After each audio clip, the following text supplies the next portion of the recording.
seeing all this activity in terms of private and religion in the public square, engagement in the public square. And we've seen people standing up in solidarity with First Peoples and other religious groups. We've seen acts of civil disobedience around asylum seekers, the Love Makes a Way movement. Seen action around mining, environment and climate change, and, you know, lovely, gentle lay pastors strapping themselves, you know, chaining themselves to crosses, and my goodness. People forming alliances between politicians, unions, community organisations, police, and saying, right, we're going to look for the common good here.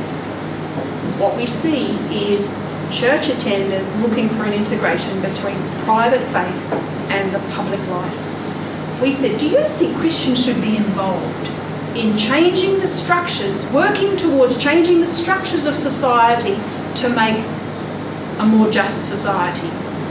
80% of attenders say yes, and 87% of our local church leaders say yes. Do you think Christians should be involved in public policy? Should our church denomination be involved in advocacy and public policy statements? 80%, 75%, yes. Do you think that Christians should have a responsibility to be active around environmental issues? 81% say yes. Now, when I see that stuff, I go, how do I put together the story about the guardians that we saw and we recognise, who are about conserving and stability and security and maintaining, and that? What are they saying to me? What are they saying to us? And I'm wondering whether perhaps the gift of the church now, as it is that this is a church who are good at being guardians, and perhaps we can say, you are telling us you can be guardians for the common good. You can be guardians for community well-being. Perhaps this is a vision we can actually say, thank you for backing us and saying, if we're going to be Christian in this country, it's not about a private affair. We're not just, we're not crawling into a hole. We're not lying down and dying. Things are very tough, and we only need to look at the front page of your paper to know how tough things are, and they will have ripple effects for a long time in terms of all sorts of issues that we have to face and own as a church together. But the church is going, hang on, we are here. We are feeling okay about who we are, our growth in faith, our connection with each other, and it's not a private affair. This is a whole of life experience. And I've heard people talk about the Muslim community who don't understand that dichotomy, and I'm going, our Christian churches are also going, we're going to let that dichotomy go. We are moving to a different place and going, this has to be integrated. We haven't worked out how to do it yet, but we are renegotiating the role of church in society, and this is part of that renegotiation. We will speak into the public square. We will be heard, and who knows what that's going to mean.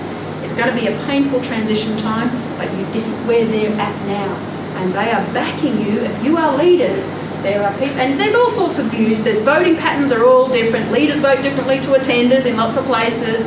So it's not that there's unity on the issues, but here's what I can find for you. When we ask a group of them, on which of the following public issues do you think your church denomination should be most active? We've got the leaders, who are the local church clergy or the senior leaders, pastors, ministers, priests, in one column, and the attenders. We gave them all these issues. I've highlighted the top 6 in each column, and then you can see I've bolded where they align, where I can see that both leaders and attenders are aligned, because if we can find again the common ground and go, they're all on board with this, they're most likely to be on board. What I see is, the top one I want to name is poverty and disadvantage in Australia. Do you think your church denomination should be active on this? They are saying, true religion is this, look after the widow and the orphan.